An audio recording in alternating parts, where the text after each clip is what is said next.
अच्छा, आजकल पीआरपी अभी सेशंस बड़े चल रहे हैं। ठीक है, हर किसी को फ़र्क नहीं पड़ता, लेकिन 30 to 50 भी करा सकते हैं। हेयर बोटॉक्स में भी यही होता है कि 30 to 40% तक आपका हेयर जो है उसकी जो केमिकल ट्रीटेड हेयर है, आजकल हर दूसरे बंदे ने कलर किया हुआ है, उसके ऊपर हमारे बालों को बेसिक पर्पस जो है इनका वो प्रोटीन प्रोवाइड करना होता है। इवन देन जो केराटिन है वो तो जब आपके हेयर वेंटिलेटर पे भी होते हैं ना, समझे कि केराटिन उनमें जान डाल। सबसे ज़्यादा इस वक्त जो मोस्ट कॉमन या इन ट्रेंड, मैं नंबर वाइज पूछूंगी, कौन कौन सी ट्रीटमेंट्स हैं जो इन ट्रेंड हैं। हमारे साथ मौजूद हैं Amara Shahzad, she is a beautician. तो इनसे आज हम बहुत सारी टिप्स लेंगे। अस्सलाम वालेकुम and a very good morning अमारा, कैसी हैं आप? मैं ठीक, शुक्र अल्लाह का, आप सुनाएं? मैं बिल्कुल ठीक ठाक हूँ हमारा। इतनी सारी ट्रीटमेंट्स सैलून पर आ चुकी हैं और क्या करवाना है क्या नहीं करवाना कुछ समझ में नहीं आता क्लाइंट्स को यूजली। बिल्कुल ऐसे ही है, जब तक हम क्लाइंट को प्रॉपर चेक नहीं करते कि उसके हेयर की प्रॉब्लम क्या है, ठीक है, तब तक हम उसको ट्रीट नहीं करते। समटाइम कुछ क्लाइंट्स हमारे साथ फ़ोन पे भी इंफॉर्मेशन लेना चाहते हैं, लेकिन स्टिल हम उन्हें यही कहते हैं कि जब तक आप अपने हेयर लाइव हमें चेक नहीं कराएंगे हम एग्जैक्ट आपको नहीं गाइड कर सकते, क्योंकि बहुत तरह के ट्रीटमेंट्स आ गए हैं। कुछ केमिकल ट्रीटमेंट्स होते हैं, वो जिनके वर्जन हेयर होते हैं वहाँ उन पे तो हो जाते हैं, लेकिन जो केमिकल ट्रीटेड हेयर है, आजकल हर दूसरे बंदे ने कलर किया हुआ है, उसके ऊपर फिर केराटिन होती है। प्रोटीन ट्रीटमेंट्स जो हैं वो भी डिफरेंट टाइप्स के होते हैं, ठीक है, वो भी बालों पे डिपेंड करता है कि कौन से हेयर पे कौन सा ट्रीटमेंट जो रहेगा। केराटिन में बहुत ज़्यादा फॉर्म्स आ गई हैं। केराटिन में केराटॉक्स भी आ जाता है, बोटॉक्स भी आ जाता है। केराटिन ट्रीटमेंट मतलब क्लाइंट्स को ये कन्फ्यूजन होती है कि हम क्या करवाएं, जबकि बोटॉक्स भी वही ट्रीटमेंट है और केराटिन भी वही ट्रीटमेंट है, ठीक है। ये प्रोटीन से ही बने हुए हैं, हमारे बालों को बेसिक पर्पस जो है इनका वो प्रोटीन प्रोवाइड करना होता है। अच्छा, आज मेरे वैसे बहुत सारे कंसर्न हैं, मैं वो भी सारे सवाल पूछूंगी।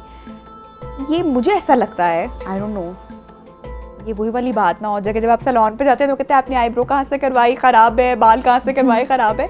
मुझे ऐसा लगता है कि जब हम प्रोटीन ट्रीटमेंट की या केराटिन ट्रीटमेंट की बात करते हैं, क्योंकि मैं भी काफ़ी कुछ एक्सपेरिमेंट कर चुकी हूँ, ये बहुत ही वक्ती तौर पर होता है। फॉर एग्जांपल हम हेयर मास्क की बात कर लेते हैं, हम उसकी रिपेयरिंग के लिए जाते हैं और बड़े अच्छे अच्छे हेयर मास्क आपको या उनकी वक्ती तौर पे जो आपको ट्रीटमेंट्स फौरी तौर पर सैलून्स में दी जा रही होती हैं, लेकिन आफ्टर 2-3 डेज़ आपके बाल बिल्कुल ऐसे ही। देखिए, हम खाना जो है वो दिन में 3 दफ़ा खाते हैं, ठीक है। इसी तरह ये जो प्रोटीन मास्क वगैरह होते हैं ये टेम्परेरी होते हैं। आपने देखिए एक दफ़ा प्रोटीन मास्क कर लिया, बालों में लगा लिया, उसके बाद क्या आप ड्रायर यूज़ नहीं करेंगी, आयरन यूज़ नहीं करेंगी? एक्सपेंसिव, बहुत एक्सपेंसिव होते हैं। बस आपको पता है आजकल हालात क्या है, हर चीज़ एक्सपेंसिव है, तो इसलिए एक्सपेंसिव तो होते हैं।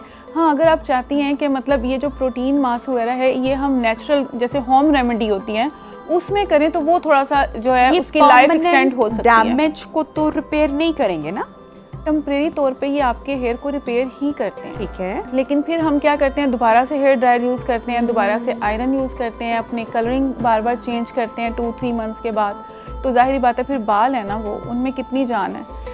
इवन देन जो केराटिन है वो तो जब आपके हेयर वेंटिलेटर पे भी होते हैं ना, समझे कि केराटिन उनमें जान डाल देता है, बालों का मॉइस्चराइज़र जो होता है वो बैलेंस कर देता है। लेकिन डिपेंड ये करता है कि केराटिन की क्वालिटी क्या है, प्रोडक्ट किस क्वालिटी की हैं।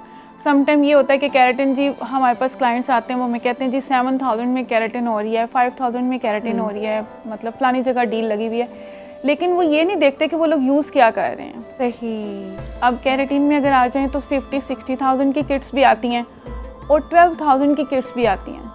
अब देखिए उनकी जो प्रोडक्ट की मतलब क्वांटिटी होती है वो सेम होती है, मतलब जो 60,000 की आ रही है उसकी क्वांटिटी भी सेम है, उसमें भी आपके 9 to 10 क्लाइंट्स डील हो जाएंगे, और जो 12,000 की किट आ रही है उसकी क्वांटिटी भी सेम है। अच्छा, हमारा मुझे बताएं कि जब हम बालों की ट्रीटमेंट की बात करें और उनकी रिपेयर होने की बात करें, तो सबसे ज़्यादा इस वक्त जो मोस्ट कॉमन या इन ट्रेंड, मैं नंबर वाइज पूछूंगी, कौन कौन सी ट्रीटमेंट्स हैं जो इन ट्रेंड हैं?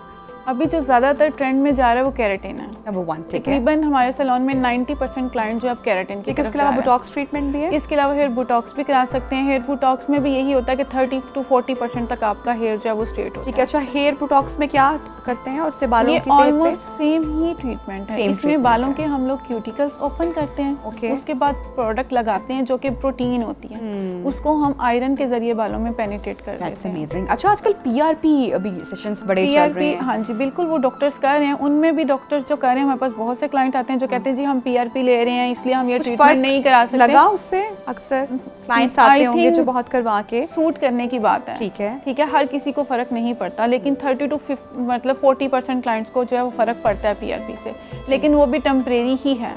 कुछ टाइम के लिए आपको फ़र्क पड़ जाता है, उसके बाद आपको दोबारा से उसके सेशंस लेने अच्छा, हमारा there was a friend of mine, मुझे बड़े अच्छे से याद है, आज से 10-15 साल पहले मैं जब शो ही कर रही थी तो उनसे डेली मुलाकात होती थी। उनके बड़े खूबसूरत और लंबे बाल थे कमर तक, और कम से कम 2-3 साल तक कॉन्टीन्यूस तो मैंने उनको देखा, क्योंकि हम एक ही वर्क प्लेस पे होते थे। मैंने उस बंदी के बाल को कभी भी नॉर्मल नहीं देखा, मतलब तब एक्सटेंसो मेरे ख्याल से केराटिन से पहले एक्सटेंसो की ट्रीटमेंट चला करती थी, स्पॉट स्ट्रेटनिंग हेयर, तो वो 9 to 12 मंथ का एक टाइम होता था जब ये एक्सटेंसो करवाया जाता था। तो रिसेंटली जब मेरी उनसे मुलाकात हुई तो भाई मैंने देखे यहाँ तक बाल पहुँच के बिल्कुल बॉय कट पे, मैं परेशान हो गई। मैंने कहा ये क्या किया है? तो शी टोल्ड मी कि मैंने कहा कॉन्टिन्यूस जो लोग ये ट्रीटमेंट्स लेते रहते हैं हमारा मुसलसल, मैं खासकर इस तरह के लोगों की बात कर रही हूँ जो कहते हैं कि नहीं जी हमारे बालों में तो बम फटा होता है, हम तो अपनी नेचुरल लुक में नहीं रह सकते, हमें तो एक्सटेंसो या केराटिन करवाना ही है। अपने बालों को आप स्पेस ही नहीं दे रहे हो, गैप ही नहीं ले रहे हो, तो बाल निकल जाएंगे फिर। मेरे पास भी ऐसे क्लाइंट्स आते हैं जो तकरीबन के 12-13 ईयर से वो एक्सटेंसो या परमानेंट स्ट्रेट रिबॉन्डिंग करा रहे थे। ठीक है, अभी भी वो स्टिल करवा रहे हैं, लेकिन जब हम एक्सटेंसो या रिबॉन्डिंग करते हैं उसके साथ हम कलर नहीं कर सकते अपने हेयर। जब वो कलरिंग पे आई होंगी, देखें आप इतने टाइम से आप उन्हें जानती हैं, हो सकता है पहले वो अपने नेचुरल हेयर में रहती हूँ, नेचुरल कलर में, उसके बाद जैसे उन्होंने कलरिंग की तरफ गई होंगी तो फिर ये दोनों ट्रीटमेंट हम एक साथ नहीं करवा सकते। क्लाइंट्स क्या करते हैं, एक्सटेंसो भी करा लिया, ऊपर कलर भी करा लिया, फिर क्या होता है नीचे वाले जो उनके हेयर होते हैं वो सारे डैमेज हो जाते हैं, फिर वो हेयर कट करवाना पड़ता है। बालों की लेंथ बालों की अगर आप एक्सटेंसो करवा रहे हो आफ्टर 1 ईयर और आपकी जो लड़की करने वाली है एक्सटेंसो वो बहुत केयर से कर रही है, आपके स्कैल्प के साथ टच नहीं कर रही, ऑलमोस्ट 1 इंच हम लोग कहते हैं स्कैल्प के साथ से आपने प्रोडक्ट नहीं लगानी। कुछ होती हैं लड़कियां वो केयरलेस हो जाती हैं काम करते वक्त, वो फिर प्रोडक्ट जब आपके स्कैल्प के साथ टच होता है तब आपके स्कैल्प जो वो वीक हो जाता है, फिर आपका हेयर फॉल भी होता है और आपके बाल भी ब्रेक हो जाते हैं। अच्छा, मैंने ऐसे भी लड़कियों को देखा है जो घर में हेयर डाई अपना करती हैं और उनके मैंने बालों का टेक्सचर देखा है कि बहुत ड्राई होता है, क्योंकि ऑब्वियसली हम कर तो लेंगे हेयर डाई तो कर लेंगे, लेकिन हमें उसकी टेक्निक एग्जैक्टली नहीं पता। ऐसी लड़कियों का जो रफ़ टेक्सचर होता है या जो मुसलसल खुद पे घर से डाई करते रहते हैं और डिफरेंट ब्रांड्स के यूज़ करते रहते हैं कलर्स, ये भी बालों को बहुत डैमेज करता है, नुकसान पहुंचाता है। यूज़ करते हैं मेटेलिक हेयर डाई यूज़ करते हैं, तो वो नहीं करने चाहिए। जो हम शैम्पू डाई यूज़ करते हैं वो हमें नहीं करने चाहिए, और डाइज हमें रूटीन में नहीं करने चाहिए। कम से कम 4 वीक्स का गैप हो जिनके ग्रे हेयर है। कितने वॉल्यूम में करने चाहिए? 20 वॉल्यूम सेफ है? 20 वॉल्यूम इनफ है 1 शेड के लिए। 1 शेड के लिए। लेकिन जब हम स्ट्रीक्स में जाते हैं या लो लाइट्स में जाते हैं या हाईलाइट्स में जाते हैं, फिर उसमें हमें 30-40 यूज़ करना पड़ता है, लेकिन हमारी कोशिश यही होती है कि हम 30 वॉल्यूम के साथ ही प्री लाइटनिंग करें। ठीक है, लेकिन हमारा भी आजकल अगर हम हॉलीवुड का भी ट्रेंड फॉलो करें, बॉलीवुड का भी ट्रेंड फॉलो करें या हमारी अपनी एक्ट्रेसेस को भी देखें तो डार्कर टोन जो है वो इन ट्रेंड है। डार्कर टोन जो है वो स्क्रीन पे अच्छी आती है। हाँ। लेकिन कुछ लोगों को फोबिया होता है कि नहीं हमें तो लाइट बाल ही चाहिए, वो जैसे मेरे बाल हैं आपके बालों को भी देख के वो ब्लैक कह देंगे।